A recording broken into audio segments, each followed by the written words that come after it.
আসসালামু আলাইকুম রহমতুল্লাহ। আমি মেজর ডালিম বলছি। বইটি বুক রিভিউ দিতে যাচ্ছি। মেজর ডালিম মূলত পাকিস্তানে কর্মরত ছিলেন। তিনি বাংলাদেশের স্বাধীনতার যুদ্ধে একজন কমান্ডার ছিলেন। তিনি পাকিস্তান থেকে যখন পশ্চিম পাকিস্তানে কর্মরত ছিলেন, বাংলাদেশে যখন যুদ্ধ শুরু হয় 1971 সালে, তখন তিনি এবং তার সহকর্মীরা বাংলাদেশে এসে পাড়ি জমান। তখন তিনি এসে জানতে পারেন এবং বুঝতে পারেন যে ভারত বাংলাদেশের মধ্যে কি কি পদক্ষেপ নিচ্ছে এবং তারা কি কি ষড়যন্ত্র করছে। ভারত বাংলাদেশে একনায়কতন্ত্র কায়েম করার জন্য, ফেসিবাদী সরকার কায়েম করার জন্য শেখ মুজিবকে চিহ্নিত করে, বাছাই করে এবং তার মাধ্যমে বাংলাদেশে স্বৈরশাসন কায়েম করে। কারণ বাংলাদেশ যদি মুক্তিযোদ্ধারা নিজে নিজে যুদ্ধ করে স্বাধীন হয়, তাহলে ভারত এখানে হস্তক্ষেপ করতে পারবে না বা বাংলাদেশ থেকে সুবিধা নিতে পারবে না। এই জন্য ভারতের বানানো, হাতে তৈরি করা সরকারের মাধ্যমে, পুতুল সরকারের মাধ্যমেই বাংলাদেশ থেকে অর্থ সম্পদ এবং বাংলাদেশের অস্ত্র সরঞ্জাম যা কিছু আছে একটা দেশের মধ্যে সব কিছু তারা লুট করে নেওয়ার জন্য একটা ফন্দি করে। আর এই জন্যই বাংলাদেশ দীর্ঘ 9 মাস যুদ্ধ করে। ভারত যখন দেখলো যে বাংলাদেশ নিজে নিজে স্বাধীন হয়ে যাবে, তখন শেষ মুহূর্তে এসে মাত্র 12 দিন বাংলাদেশের সাথে ভারত যুদ্ধ করে।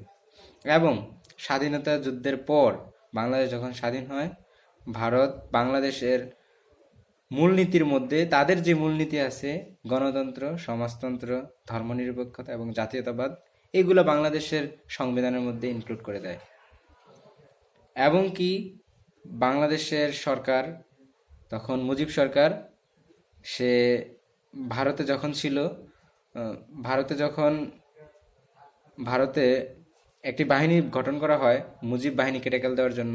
সেটা হচ্ছে BLF, বাংলাদেশ লিবারেশন ফোর্স নামে 1 লক্ষ সৈন্যবাহিনীদেরকে দিয়ে। পরবর্তীতে সেটা মুজিব বাহিনী নামে পরিচিত হয়, মুজিবকে রক্ষা করার জন্য, মুজিবকে ক্ষমতায় টিকিয়ে রাখার জন্য। আর তিনি স্বাধীনতা যুদ্ধের পর এতটাই স্বৈরশাসক হয়ে উঠলেন, তিনি বাকশাল কায়েম করলেন। বাকশাল কায়েম করার পরে তিনি বাকশাল কায়েম করেন 1975 সালের 25শে জানুয়ারি। বাকশাল কায়েম করার কারণেই বাংলাদেশের মানুষ এবং বাংলাদেশের জনগণ তার বিরোধিতা শুরু করে, যার ফলে আসলে 1975 সালে 15 আগস্টের একটা বৈপ্লবিক রূপ নেয়, একটা রাজনৈতিক পট পরিবর্তন হয়। আসলে মানুষের কর্মফলেই মানুষকে বিপদের মধ্যে ফেলে দেয়, একটা খারাপ পর্যায়ে নিয়ে যায়। সেটা আমরা এই মেজর ডালিম বইটা পড়লেই বুঝতে পারবো। এবং মেজর ডালিম তার মুক্তিযুদ্ধ বাহিনীতে, মুক্তিযুদ্ধের সময়তে প্রধান প্রধান যে জায়গাগুলো ছিল সেগুলোতে ভূমিকা রাখে। পরবর্তীতে এই বঙ্গবন্ধু শেখ মুজিবুর রহমানই মেজর ডালিমকে তার সেনাবাহিনী পদ থেকে পদচ্যুত করে, তার পার্টিকে টিকিয়ে রাখার জন্য।